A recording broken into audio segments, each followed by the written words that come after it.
السلام علیکم ورحمۃ اللہ وبرکاتہ۔ الحمدللہ رب العالمین، والصلاة والسلام علی سید المرسلین نبینا محمد وعلی آلہ وصحبہ اجمعین، اما بعد۔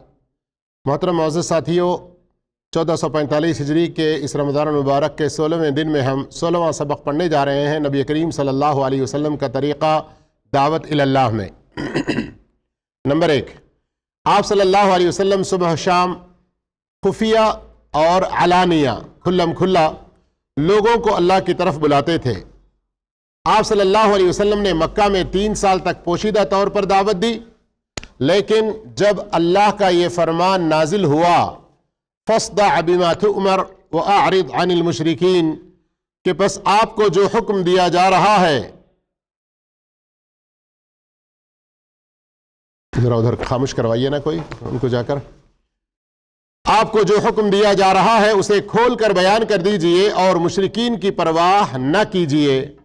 تو اس آیت کے نازل ہونے کے بعد اللہ کے اس حکم پر عمل کرتے ہوئے آپ صلی اللہ علیہ وسلم کھلم کھلا دعوت دینا شروع کر دیے، اور اللہ کے راستے میں کسی ملامت کرنے والے کی ملامت کی پرواہ کیے بغیر ہر چھوٹے بڑے، آزاد غلام، مرد عورت، جن و انس، سب کو اللہ کی طرف بلانے لگے۔ نمبر 2، جب آپ صلی اللہ علیہ وسلم مکہ میں تھے تو آپ صلی اللہ علیہ وسلم کے ساتھیوں پر ظلم و ستم بڑھ گیا، تو آپ نے انہیں حبشہ کی طرف ہجرت کرنے کا حکم دے دیا۔ نمبر 3، آپ صلی اللہ علیہ وسلم تشریف لے گئے تاکہ اہل طائف کو اسلام کی دعوت دیں، اور وہ لوگ آپ کے ساتھ اللہ کے اس دین میں مدد کریں، تعاون کریں۔ تو آپ نے انہیں اللہ کی طرف بلایا، لیکن ان میں سے کسی نے بھی دعوت اسلام پر لبیک نہ کہا، اور نہ کوئی آپ کا حامی و مددگار نکلا، بلکہ اس کے برعکس سخت تکلیفیں پہنچائیں اور مکہ والوں سے بڑھ کر بدسلوکی کی۔ آپ لوگوں کو یاد ہے نا کہ جنگ احد میں آپ صلی اللہ علیہ وسلم کے دندان مبارک شہید ہوئے کچھ، اور آپ کے سر میں بھی کافی چوٹیں آئیں۔ اس موقع پر عائشہ صدیقہ رضی اللہ تعالیٰ عنہا نے فرمایا تھا، لگتا ہے کہ آپ کو سب سے زیادہ تکلیف اس مرتبہ پہنچی ہے۔ احد کے موقع پر یہ بات ہو رہی ہے، عائشہ رضی اللہ تعالیٰ عنہا فرماتی ہیں کہ آپ کو اس موقع پر بہت زیادہ تکلیف پہنچی۔ تب اللہ کے رسول صلی اللہ علیہ وسلم نے فرمایا کہ نہیں، اس سے پہلے طائف والوں نے جو سلوک کیا تھا وہ احد کے دن کی تکلیف سے بھی بہت زیادہ تھا۔ اب وہ سارا قصہ آپ کے سامنے ہم سنا نہیں سکتے کہ کس قدر اندوہناک ہے۔ واپسی میں اللہ کے رسول صلی اللہ علیہ وسلم نے جو دعا کی تھی، اللہم انی اشکو الیک بثی وحزنی، اس دعا کے بارے میں علماء کیا کہتے ہیں؟ آپ صرف الرحیق المختوم میں طائف کا سفر وہ سبق نکال کر پڑھیں، یا اس کی آڈیو اور ویڈیو بھی موجود ہے، وہ ہم سے حاصل کر سکتے ہیں، تو آپ اندازہ لگائیں کہ کتنی تکلیف آپ کو دی گئی۔ بلکہ یہاں پر آپ پڑھ رہے ہیں مکہ والوں سے بڑھ کر آپ ان لوگوں نے آپ صلی اللہ علیہ وسلم کے ساتھ بدسلوکی کی، یہاں تک کہ انہوں نے آپ صلی اللہ علیہ وسلم کو مکہ واپس چلے جانے پر مجبور کر دیا، اور ادھر مکہ کی حالت یہ تھی کہ آپ صلی اللہ علیہ وسلم وہاں سے نکل چکے تھے۔ تو اب مطعم بن عدی کے جیوار میں، پناہ میں آپ صلی اللہ علیہ وسلم مکہ میں داخل ہوئے۔ اس وقت یہ مطعم بن عدی یا عدی کافر تھا، لیکن آپ صلی اللہ علیہ وسلم کے اخلاق اور آپ کی خوبیوں کو کس قدر جاننے والا تھا، اور کس طرح سے اس نے پناہ دی، وہ قصہ بھی آپ کو اس کے اندر مل جائے گا۔ بہت یقیناً ہم سب کے لیے اس کے اندر بہت درس و عبرت کی باتیں ہیں۔ نمبر 4، 10 سال تک آپ صلی اللہ علیہ وسلم جہری طور پر دعوت الی اللہ کا فریضہ انجام دیتے رہے۔ مکہ میں آپ صلی اللہ علیہ وسلم 10 سال تھے کیا؟ تو پھر یہاں 10 سال کا ذکر آیا؟ جہری طور پر دعوت 10 سال، اس سے پہلے 3 سال پوشیدہ طور پر دیے ہیں، خفیہ طور پر دیے ہیں، کل ملا کر 13 سال ہو گئے۔ تو یہ اس طرح کی کبھی عبارتوں کو سمجھنا ہے، ورنہ بھی لفظ 10 پڑھ کے سمجھیں گے مکہ میں 10 ہی سال تھے آپ صلی اللہ علیہ وسلم، ایسی غلط فہمی میں نہیں پڑھنا۔ تو یہ 10 سال کے عرصے میں جب کھلم کھلا دعوت دینے لگے تو اس میں سے ایک طریقہ آپ کا یہ بھی تھا کہ ہر سال لوگوں سے حج میں ملتے، حاجیوں کے ڈیروں پر جاتے، عکاظ، مجنہ، ذی المجاز، یہ بڑی بڑی مارکیٹیں تھیں. یہ تو ایک چھوٹی مارکیٹ ہے، جیسے آپ لوگ کہتے ہیں متوا مارکیٹ، ایسا ہے نا. تو اس زمانے میں ذی المجاز وغیرہ یہ بڑے بڑے، جیسے ہمارے ہاں بعض قصبوں میں ہوتے ہیں کہ بہت سارے دیہات کے لوگ آ جاتے ہیں، بہت سارے لوگ اس میں دکانیں بھی لگاتے ہیں، اور بہت ساری جگہوں سے لوگ سامان خریدنے کے لیے بھی آتے ہیں. تو اس زمانے کے یہ مشہور بڑے بڑے بازار لگتے تھے. تو ان بازاروں میں حج کے موسم میں جا کر ہر قبیلے اور ان کے ٹھکانوں کے بارے میں پوچھتے اور ان کے پاس جا کر اسلام کی دعوت دیتے تھے. ایک لفظ میں آج اگر ہم کہیں ڈور ٹو ڈور ڈیلیوری، سامان کے بارے میں تو ہمیں یاد رہتا، لیکن door to door, one to one دعوت کا فریضہ بھی بہت ضروری ہے، اور ہندوستان میں اس وقت اس کی سخت ضرورت اور بڑھ گئی ہے.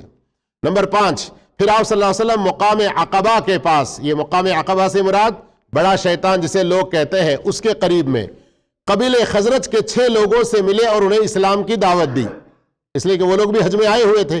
چنانچہ وہ اسلام لے آئے اور مدینہ واپس جا کر لوگوں کو اسلام کی طرف بلانے لگے. اس طرح مدینہ میں اسلام پھیل گیا اور ایسا کوئی گھر نہ رہا جہاں اسلام نہ داخل ہوا ہو.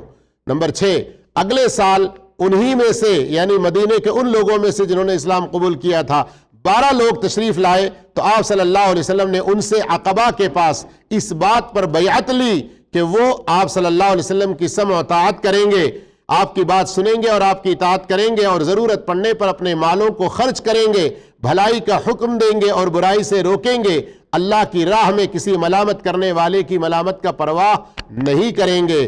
سورہ مائدہ کے اندر آپ آیت پڑھیے، بالخصوص اللہ رب العالمین نے اپنے خصوصی بندوں کی یہ نشانی بیان فرمائی، وَلَا يَخَافُونَ لَوْمَةَ لَائِمٍ، آپ کی مدد کریں گے اور آپ سے اس چیز کا دفاع کریں گے جس سے وہ اپنی اور اپنے بال بچوں کی حفاظت کرتے ہیں، اور یہ کہ اس کے بدلے میں مدینے والے آپ کی اطاعت کریں گے، سنیں گے وغیرہ، یہ سارا کچھ آپ نے جو 4 لائن میں پڑھا ہے، اس کے بدلے ان کو کیا ملے گا؟ ان کے لیے جنت ہوگی. اللہ اکبر.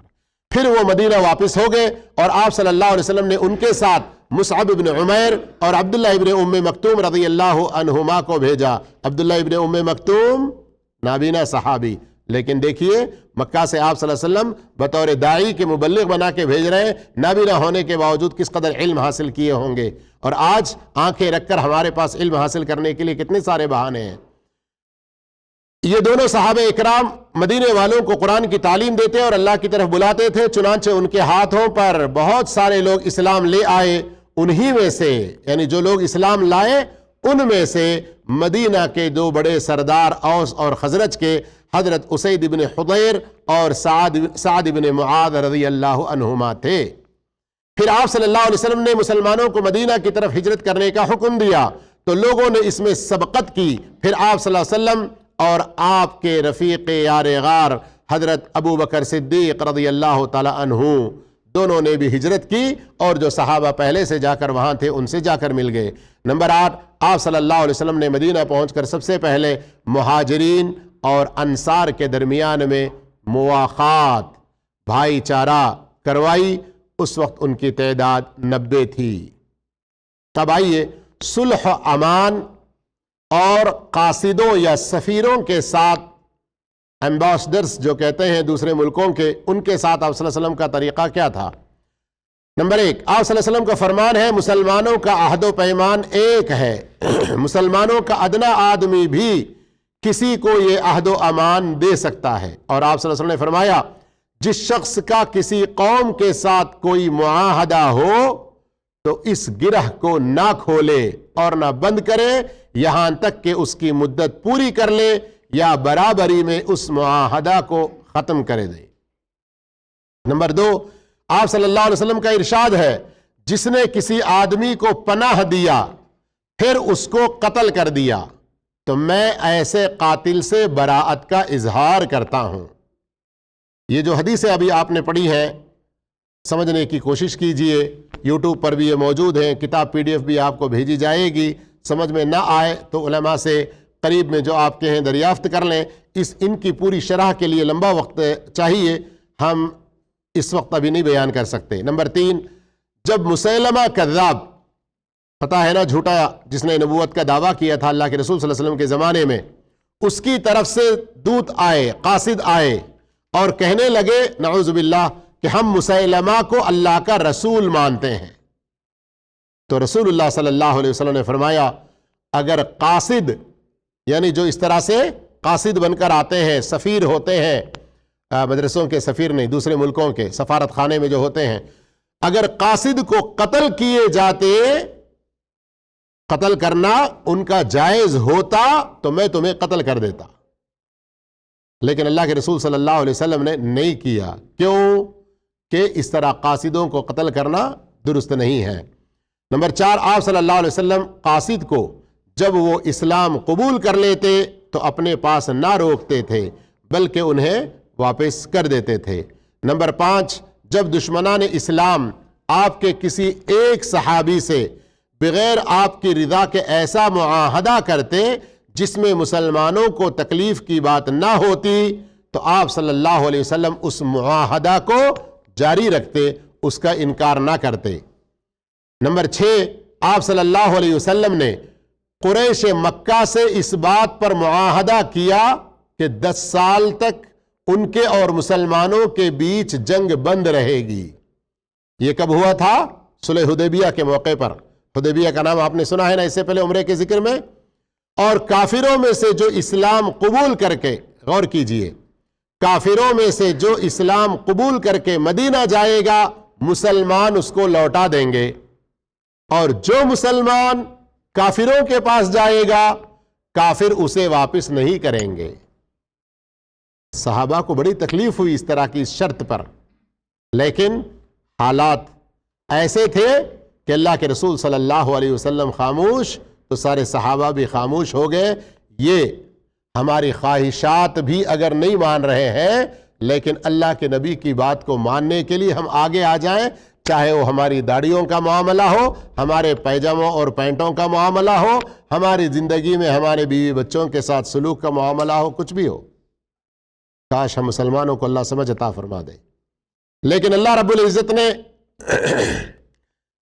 یہ جو شرط تھی نا عورتوں کے حق میں منسوخ کر دیا۔ اب کس کے حق میں باقی رہی؟ صرف مردوں کے حق میں۔ عورتوں کے بارے میں ان کے امتحان و آزمائش لینے کا حکم دیا، جیسا کہ سورۃ الممتحنہ میں ہے۔ تو جس عورت کے بارے میں پتہ چلتا کہ مومنہ ہے تو آپ صلی اللہ علیہ وسلم اس عورت کو کفار کے پاس نہ لوٹاتے تھے۔ نمبر 7، ہو سکتا مجھے لگ رہا ہے کہ آپ میں سے کچھ لوگوں کے چہرے میں جو دیکھ رہا ہوں شاید کچھ باتیں سمجھ میں نہیں آ رہی ہوں گی، لیکن جن کو اللہ کے رسول صلی اللہ علیہ وسلم کی سیرت پڑھنے کی عادت ہے، سننے کی عادت ہے، تو ان چیزوں کو بہت آسانی سے سمجھ سکتے ہیں۔ اور آپ اپنا وقت ایسے اچھے کام میں گزاریے۔ آج کل تو یوٹیوب دیکھ دیکھ کر آپ لوگوں کو عادت ہو گئی۔ اللہ کا بڑا شکر و احسان ہے کہ اللہ کے رسول کی پوری سیرت یوٹیوب پر موجود ہے۔ شیخ مقصود حسن فیض حفظہ اللہ کی تفصیل سے ہو یا ہماری شارٹ میں مختصر میں ہو، سنیے آپ لوگ، اور اپنے وقت کو فلمیں دیکھنے، دوسرے سیریلز دیکھنے، گانے سننے وغیرہ ان سب چیزوں سے بچا کے رکھیے۔ نمبر 7، آپ صلی اللہ علیہ وسلم نے مسلمانوں کو حکم دیا کہ جو عورتیں کفر سے پلٹ کر اسلام کی طرف ہجرت کر گئیں ان کے مہروں کو ان کے شوہروں کو واپس کر دیں، ان کے مہروں کو کافروں کو واپس کر دیں تو مسلمان ان کافروں کو ان عورتوں کے مہر کو واپس لوٹا دیتے۔ نمبر 8، ان کے مردوں میں سے جو شخص مسلمان ہو کر آپ صلی اللہ علیہ وسلم کے پاس آتا اور وہ کفار اس شخص کو لینے آتے تو آپ صلی اللہ علیہ وسلم منع نہیں کرتے تھے، نہ ہی اس کو واپس جانے پر مجبور کرتے تھے اور نہ ہی اس کو واپس جانے کا حکم دیتے تھے۔ جب وہ شخص ان کفار میں سے کسی کو قتل کرتا یا کسی کے مال کو چھین لیتا اور وہ آپ کے ہاتھوں سے نکل چکا ہوتا اور ان کے پاس بھی پہنچا ہوا نہیں ہوتا تو آپ اس کے اس فعل پر نہ انکار کرتے اور نہ ہی اس کے قتل کی ضمانت لیتے تھے۔ یہ نمبر 8 بات سمجھنے کے لیے 6 نمبر میں جو بات گزری ہے وہ یاد رہے تو یہ سمجھنے میں اور آسانی ہوگی۔ نمبر 9، خیبر فتح کرنے کے بعد آپ صلی اللہ علیہ وسلم نے ان سے اس شرط پر صلح کی کہ ان کو وہاں سے نکال دیا جائے گا اور سواریوں پر وہ اپنا سامان لاد کر لے جا سکتے ہیں۔ انا للہ و انا الیہ راجعون۔ یہاں تھوڑی سی اس عبارت کے اندر تبدیلی کی ضرورت ہے. سواریوں پر وہ اپنا سامان لاد کر لے جا سکتے ہیں ایسی بات نہیں تھی، بلکہ اتنا ہی سامان وہ لے جا سکتے ہیں جتنا ان کی سواری پر آ سکتا ہے، باقی سب ادھر وہ چھوڑ دیں گے. جو کچھ وہاں ان کا سونا چاندی ہتھیار وغیرہ ان سب کے اللہ کے رسول صلی اللہ علیہ وسلم اور مسلمان مالک ہو جائیں گے. بظاہر آپ کو الفاظ دیکھنے میں لگ رہا ہوگا کیسے کیسا ان کا مال مسلمان قبضہ کر لیے. قبضے کی ہرگز بات نہیں ہے. یہودیوں کی شرارتیں، ان کا ظلم و ستم اور ان کے بہت سارے واقعات جن کو سیرت سے پتہ ہے، تو یہاں اللہ کے رسول صلی اللہ علیہ وسلم نے ان سے کوئی ظلم نہیں بلکہ بڑا احسان کیا ان کے اوپر اللہ کے رسول صلی اللہ علیہ وسلم نے. اس لیے میں کہہ رہا ہوں کہ یہ جو باتیں ہیں ان کا تعلق کس سے ہے؟ سیرت کے درسوں سے ہے، جسے سننا چاہیے، پڑھنا چاہیے. نمبر 10، اور اس بات پر آپ صلی اللہ علیہ وسلم نے ان سے مصالحت کیا کہ زمین کی پیداوار کا نصف ان کے لیے اور نصف مسلمانوں کے لیے ہوگی، اور یہ کہ جب تک مسلمان چاہیں گے وہ وہاں ٹھہر سکیں گے. تو ہم کیا دیکھتے ہیں؟ حضرت عمر رضی اللہ عنہ کے زمانے میں وہاں سے بھی ان کو بھگایا گیا. آپ صلی اللہ علیہ وسلم ہر سال ان کے پاس پھلوں کا اندازہ لگانے والے، تخمینہ لگانے والے ماہرین کو بھیجتے تھے. وہ اندازہ کرتا کہ پکنے پر کتنا پھل توڑا جائے گا. زکوٰۃ کے مسائل اس سے پہلے ہم پڑھ چکے ہیں، وہاں پر یہ بات آئی ہے. اور انہیں مسلمانوں کے حصے کا ضامن بناتے اور وہ اس میں تصرف کرتے تھے. آئیے نبی کریم صلی اللہ علیہ وسلم کا طریقہ بادشاہوں کو اسلام کی دعوت دینے میں اور قاصدوں اور خطوط کے بھیجنے میں. نمبر 1، آپ صلی اللہ علیہ وسلم جب حدیبیہ سے واپس ہوئے تو بادشاہوں سے خط و کتابت کرنا اور قاصدوں کو بھیجنا شروع کیا. چنانچہ آپ صلی اللہ علیہ وسلم نے روم کے بادشاہ کو خط لکھ کر ایک قاصد کے ہاتھ بھیجا. اس نے اسلام قبول کرنے کا ارادہ کیا، بلکہ قریب تھا کہ قبول کر ہی لیتا، لیکن قبول نہ کیا. کیوں؟ اس کے جو درباری لوگ تھے نا، ان کی وجہ سے. نمبر 2، ملک حبشہ نجاشی کو خط اور قاصد بھیجا تو نجاشی نے اسلام قبول کر لیا، اور اللہ کے رسول صلی اللہ علیہ وسلم کی زندگی میں ہی وہاں اس کی وفات ہو گئی. تو اللہ کے رسول صلی اللہ علیہ وسلم نے مدینے میں جنازے کی نماز پڑھی. جنازے کے مسائل میں یہ ذکر آیا تھا، شاید آپ کو یاد ہوگا. نمبر 3، معاذ بن جبل رضی اللہ تعالیٰ عنہ اور ابو موسیٰ اشعری رضی اللہ عنہما کو اہل یمن کی طرف بھیجا تو وہاں کے تمام لوگوں نے بغیر لڑائی کیے اسلام قبول کر لیا. اب آئیے درس ختم ہونے جا رہا ہے، پریشان نہ ہو. نبی کریم صلی اللہ علیہ وسلم کا طریقہ منافقوں کے ساتھ معاملہ داری میں. نمبر 1، آپ صلی اللہ علیہ وسلم نے منافقین کے ظاہری اعمال کو قبول کرتے ہوئے ان کے باطن کو اللہ کے سپرد کر دیا. اس لیے کہ اللہ کے رسول کے زمانے میں منافقین معلوم تھے، نام کے ساتھ اللہ کے رسول صلی اللہ علیہ وسلم کو پتا تھے. آپ صلی اللہ علیہ وسلم ان منافقین کے ساتھ دلیل و حجت کے ذریعے بات چیت کرتے تھے، ان سے بحث و مباحثہ اور گفتگو کرتے تھے.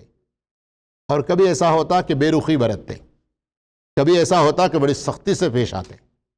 اور آپ صلی اللہ علیہ وسلم عموماً بہت ہی بلیغ اور پر اثر وعظ و نصیحت بھی ان کو کرتے. نمبر 2، آپ صلی اللہ علیہ وسلم نے تالیف قلب کے طور پر، تالیف دلوں کو جوڑنے کے لیے ان سے قتال نہیں کیا، ان سے لڑائی نہیں کی، بلکہ آپ صلی اللہ علیہ وسلم نے فرمایا میں نہیں چاہتا کہ لوگ یہ کہتے پھریں کہ محمد اپنے ہی ساتھیوں کو قتل کرتا ہے. اس وجہ سے ان کے ساتھ لڑائی نہیں کی، ورنہ بعض موقعوں پر انہوں نے بعض کفار سے بڑھ کر دھوکہ اور ہاتھ دے دیا. جیسے آپ دیکھ سکتے ہیں جنگ احد کے موقع پر، جنگ خندق کے موقع پر، اور دوسرے بعض موقعوں پر عبداللہ بن ابی خود ڈائریکٹ اللہ کے رسول صلی اللہ علیہ وسلم کے ساتھ کتنا برا سلوک اور تعامل کرتا. بعض دفعہ تو صحابہ اکرام بلکہ خود ان کا اسلام قبول کیا ہوا بیٹا بھی کہا کہ اللہ کے رسول صلی اللہ علیہ وسلم اگر آپ میرے ابو جان کو قتل کرنے کا ارادہ رکھتے ہیں تو وہ حکم مجھے دیجئے، کسی اور کو مت دیجئے. سوچئے کتنی بڑی وہ گستاخی کرتا رہا ہوگا اللہ کے رسول کے خلاف کہ مسلمان بیٹا بھی اللہ کے رسول صلی اللہ علیہ وسلم کو یہ کہنے پر مجبور ہوا کہ اگر میرے باپ کی گستاخی پر، میرے باپ تو منافقوں کا سردار، اس کے اس بری حرکتوں کی وجہ سے آپ اس کو قتل کرنے کا ارادہ کرتے ہیں تو وہ موقع مجھے دیجیے۔ تو میرے بھائیو، اللہ کے رسول صلی اللہ علیہ وسلم نے پھر بھی ان سے قتال نہیں کیا۔ اسی حکمت کے تحت انشاءاللہ آگے اور باتیں جاری رہیں گی۔ کل کے نئے درس میں کچھ اور باتیں آئیں گی۔ والسلام علیکم ورحمۃ اللہ وبرکاتہ۔